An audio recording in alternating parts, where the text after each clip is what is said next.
Buenas tardes, jóvenes. ¿Se escucha el audio y se ve la pantalla completa? Buenas tardes, doctor. Sí se Buenas ve, tardes, sí. doctor. Sí se escucha. Ya, perfecto. Bueno, esta clase ha sido coordinada mediante su representante, Diego. Le envié en la mañana el mensaje para que ustedes puedan estar enterados. La clase tenía que empezar a las 5, pero lamentablemente Diego nunca se ha comunicado ni ha compartido el link con ustedes. Agradezco su asistencia y su interés en continuar las clases de urología, porque este tema va a entrar al siguiente parcial. Entonces, vamos a revisar lo que es el trasplante renal. Actualmente, a nivel mundial, la enfermedad renal crónica terminal representa una carga creciente para los sistemas de salud. Las patologías más involucradas en alterar la función renal van a ser la diabetes, la hipertensión no controladas, el síndrome metabólico y una serie de patologías, pero estas son las más representativas. Obviamente, el trasplante renal es la mejor opción de reemplazo en términos de sobrevida y calidad de vida. Es muy complicado para los pacientes realizar terapias de sustitución renal, como la diálisis peritoneal o la hemodiálisis, en la cual les ponen un catéter o tienen que hacerse fístulas arteriovenosas y tienen que asistir 2 o 3 veces por semana para hacer las sesiones de diálisis. Entonces es bastante complicado para la salud y para el sistema de salud que los asiste. El tratamiento de elección para esta patología va a ser la enfermedad renal crónica en estadio 4 o 5 con indicación de terapia sustitutiva renal. Esto también va a disminuir el riesgo cardiovascular frente a la hemodiálisis crónica. ¿Cuáles son las indicaciones para el trasplante renal? Habíamos mencionado que es la enfermedad renal en estadio 4 y 5, donde la tasa de filtración glomerular va a ser menor a 15 ml por minuto. En pacientes que tengan proteinuria severa, hipertensión resistente, complicaciones metabólicas no controladas con la diálisis, y en pacientes sin contraindicación quirúrgica o inmunológica para realizar este procedimiento. Cuando hablamos de trasplante renal, básicamente nos referimos a dos personas importantes, el receptor y el donante. Hay criterios de selección para el receptor. En el receptor que va a recibir el injerto, debemos hacer una evaluación integral. En la parte clínica, considerar la edad del paciente. Para el trasplante no hay edades. Hay trasplantes que hacemos en la edad pediátrica, en adultos jóvenes, en adolescentes, en adultos mayores, dependiendo de la patología, las comorbilidades, el estadio cardiovascular del paciente, su estado inmunológico. Debemos ver el tipo de anticuerpos de histocompatibilidad que tienen, las pruebas cruzadas, y en la esfera psicosocial, la adherencia, el soporte familiar para este paciente y la salud mental. También debemos hacer exámenes complementarios importantes, por ejemplo, los serológicos, principalmente para patologías virales, ¿no?, que van a afectar la funcionalidad del injerto a futuro. Citomegalovirus, virus, VIH, herpes virus, citomegalovirus, o sea, diferentes patologías virales. Se deben hacer estudios cardiovasculares y oncológicos, porque esto contraindica el trasplante renal, ya porque los pacientes sometidos a trasplante van a ser inmunosuprimidos de por vida. En estos casos, los problemas oncológicos se disparan, se encienden con mucha facilidad. Entonces, el paciente debe ser valorado minuciosamente para descartar estos factores de riesgo. La inmunología del trasplante considera el reconocimiento halogénico directo e indirecto del injerto. El reconocimiento directo va a ser de acuerdo a los anticuerpos del injerto, y esto va a estar reconocido directamente por los linfocitos T del receptor.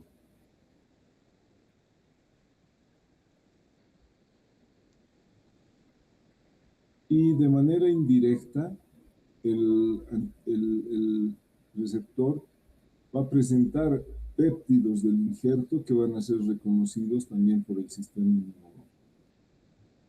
Y en esto tenemos los antígenos de histocompatibilidad clase 1 y clase 2. Los antígenos de histocompatibilidad tipo A, tipo B, son los más relevantes para el cross-match, ¿ya? También tenemos que hacer el cross-match y el panel reactivo de anticuerpos, el PRA. Un panel reactivo de anticuerpos elevado predispone a mayor rechazo del injerto.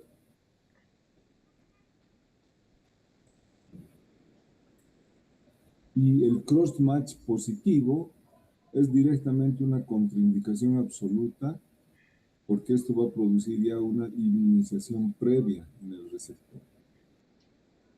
Por eso las pruebas de histocompatibilidad son importantes. Antes todo este panel de anticuerpos, de histocompatibilidad, cross-match, no se realizaban en nuestro país. Se mandaban las muestras a Brasil, a la Argentina.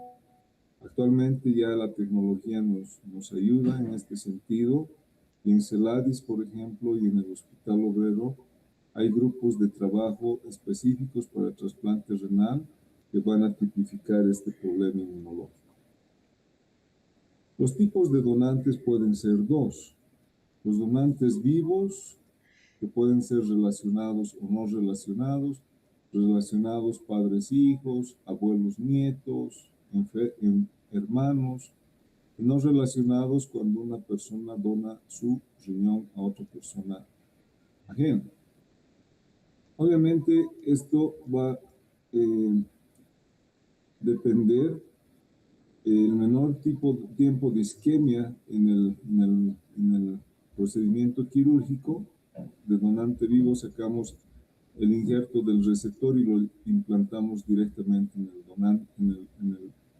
Sacamos el injerto del donante y lo implantamos directamente en el receptor. Y obviamente esto interesa por la mayor sobrevida del injerto. En cambio, los donantes cadavéricos o fallecidos son todos aquellos pacientes que están con muerte encefálica en las terapias, ¿no es cierto? Donde se les induce un paro cardíaco controlado. El paciente está con muerte encefálica, pero se hace un soporte vital hasta el momento de la obtención de los órganos, se lo mantiene con vida. Entonces, una vez que se obtienen los órganos, ya el paciente se deja la evolución y fallece en el quirófano, ¿no?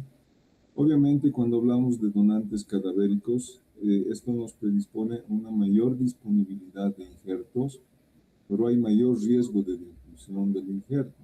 De un donante cadavérico podemos obtener 2 riñones directamente para poder ayudar a 2 pacientes que requieren trasplante renal. En otros países, esto está ya con leyes establecidas. O sea, ya la ciudadanía conoce que si hay un paciente en una terapia con muerte encefálica, tiene que ser obligado para trasplante renal. Y la familia pues acepta. Acá en nuestro medio es un tabú todavía. La gente no acepta por cuestiones religiosas, culturales. Hay un rechazo a la donación de los órganos. El manejo pre y transoperatorio. Cuando hacemos un manejo preoperatorio, hacemos una evaluación urológica en el donante, con una historia clínica, tratamos de identificar las comorbilidades, patologías urológicas previas, hacemos pruebas de función renal, hemograma completo, examen de orina y un urocultivo para evitar cualquier proceso infeccioso.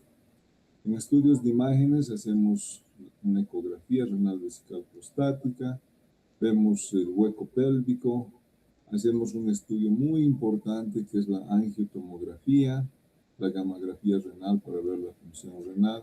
Siempre dejamos el mejor riñón al donante porque de él va a depender su vida, su futuro funcional. Y hacemos también una cistoscopía.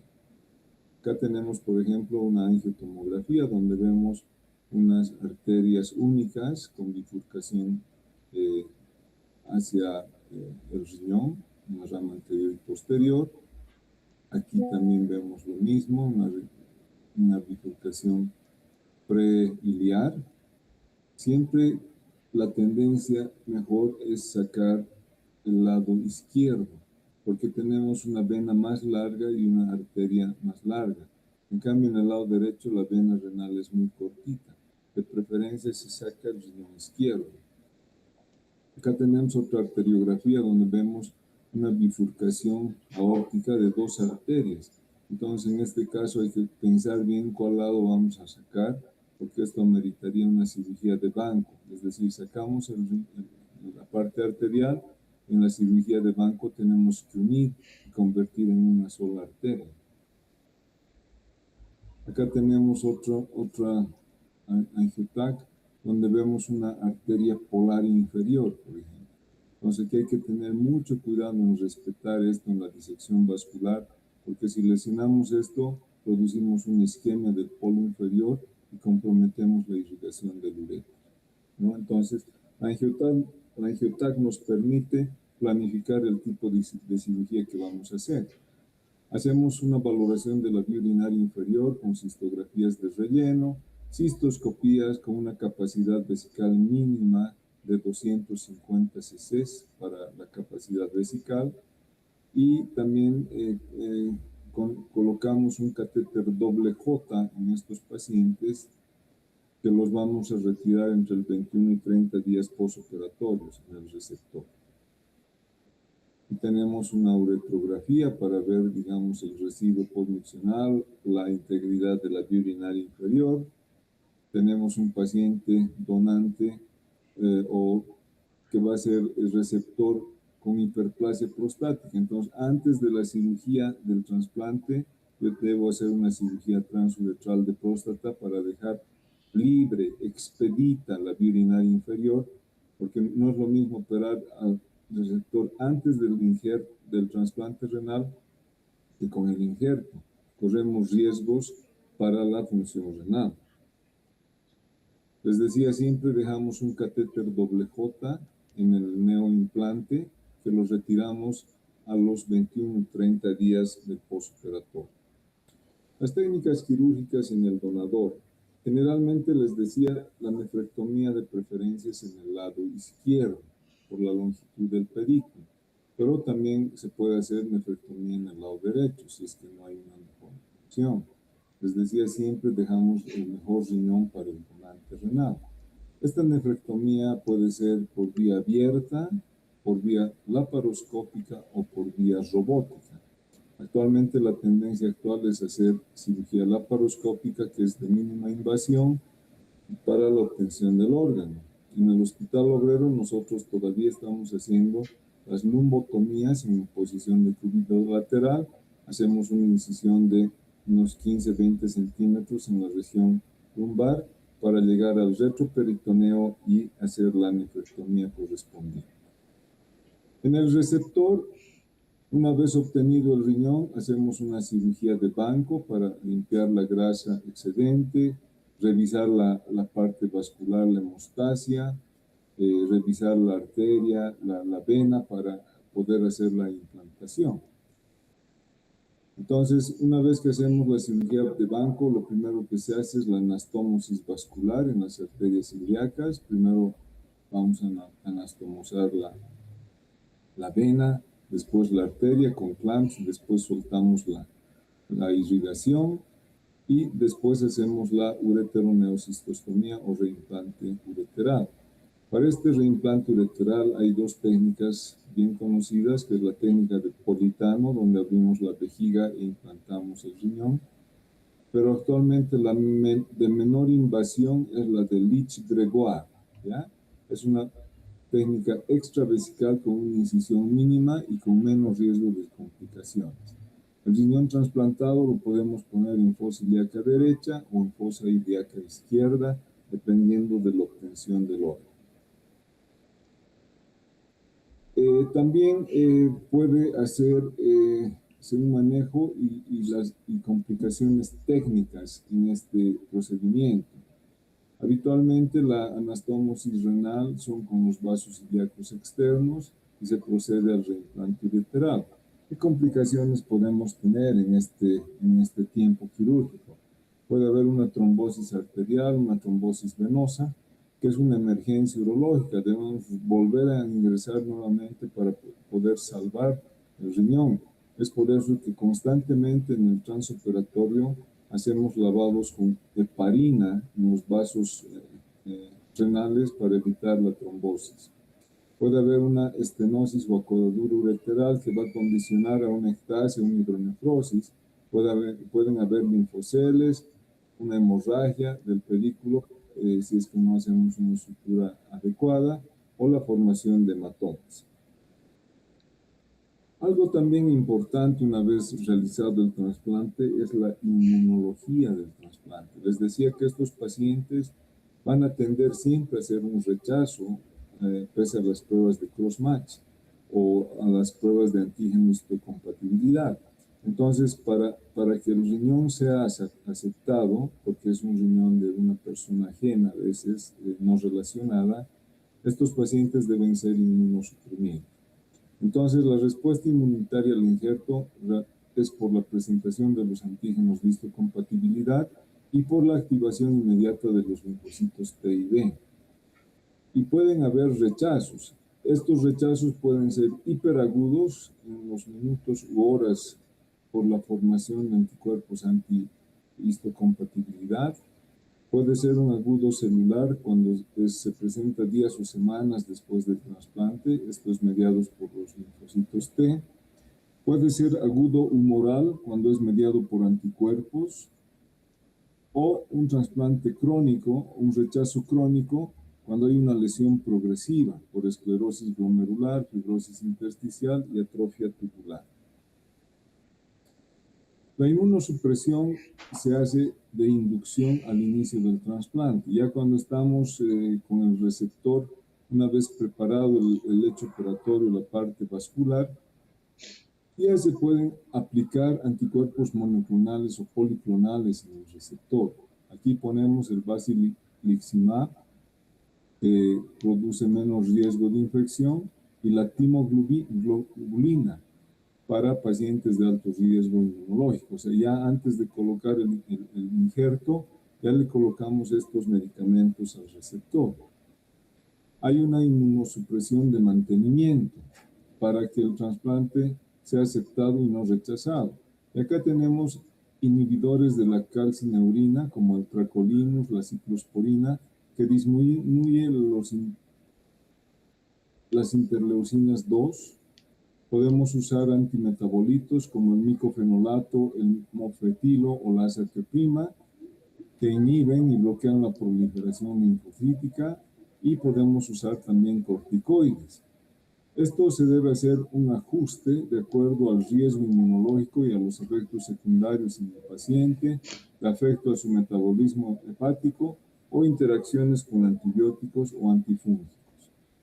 El manejo del rechazo, cuando se presenta, se puede hacer en un agudo celular, corticoides impulsos o la timoglobulina en casos refractarios.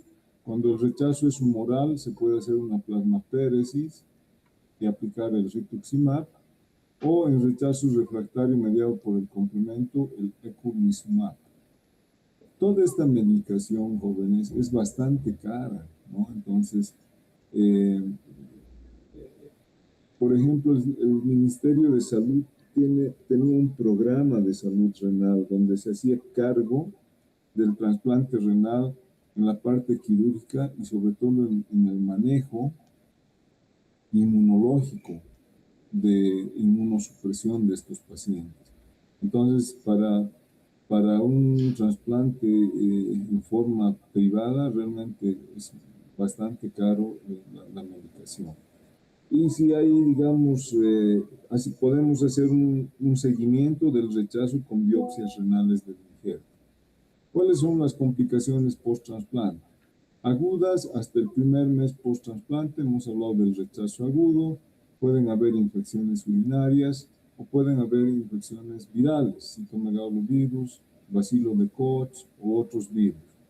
También se puede presentar una trombosis vascular o una fuga urinaria cuando se hace una fístula en el reimplante. Complicaciones crónicas. Puede haber un rechazo crónico por una nefropatía, una nefrotoxicidad por los calcineurínicos.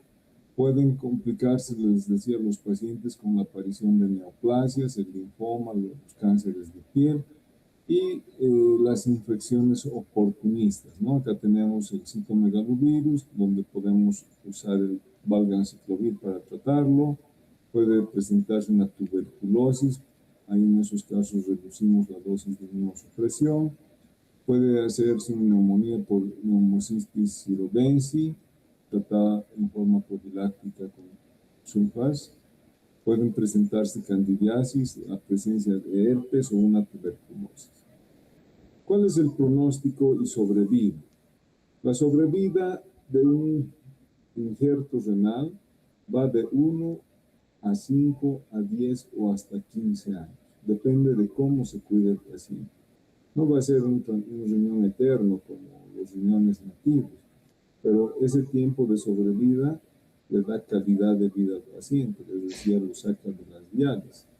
Esta sobrevida en donantes vivos es mayor al 85%, tiene mejor sobrevida funcional, y en donantes cadavéricos cae un poquito, un 75-80%. La medición de la sobrevida del trasplante la hacemos con tasas de filtración glomerular, mediante la determinación de proteinuria o con ecografías Doppler. Los factores predictivos para la mejor sobrevida van a ser la edad del donante. No es lo mismo un niño o un joven que una persona mayor. A veces hay casos en los cuales los abuelos les donan los riñones a sus nietos, ¿no? El tiempo de isquemia fría es otro factor importante. Cuanto más rápido sea el trasplante, menos tiempo de isquemia y mejor evolución sobre vida. La adherencia terapéutica, el control inmunosupresor, la morbilidad cardiovascular y la recurrencia de las enfermedades de base. Como conclusión, podemos decir que el trasplante renal es una terapia altamente efectiva para una enfermedad renal crónica terminal. Requiere esto un manejo multidisciplinario, inmunológico, quirúrgico, farmacológico, social. Es multidisciplinario porque aquí participan, por ejemplo, en el trasplante, el cirujano vascular, el urólogo, el trasplantólogo, participa el nefrólogo en el manejo postoperatorio, o sea, es un manejo multidisciplinario. La educación del paciente, el monitoreo inmunológico y el seguimiento a largo plazo son esenciales para el éxito, ¿no? Y estos pacientes deben ser controlados en forma periódica. La formación médica de ustedes como médicos generales deben incluir estos conceptos para hacer un manejo clínico competente, ¿cierto? O sea, como médicos generales deben saber cómo se hace un trasplante, qué condiciones tiene el receptor, el donante, los tipos de donante, cuánto tiempo puede durar un injerto, o sea, es sobre todo para prevención de la enfermedad renal crónica. Y se deben desarrollar políticas de salud para fortalecer el trasplante del donante fallecido. Como les decía, de un donante cadavérico se pueden obtener 2 riñones para ayudar a 2 pacientes. Y esto es importante, ¿no? ¿A quién le dejarías tú tus órganos? ¿A un gusano que va a terminar con tu organismo, o quisieras dar vida a gente que realmente necesita seguir viviendo? Esto es muy controversial, es algo cultural, es algo social. Si a ustedes se les plantearía, por ejemplo, la donación de uno de sus riñones, seguro que tendrían que pensar y reflexionar mucho en aceptar o no el ser donante. Gracias por su atención, jóvenes, que tengan un buen fin de semana y pues este tema va a entrar a la trasplante. Muchas gracias. ¿Ya?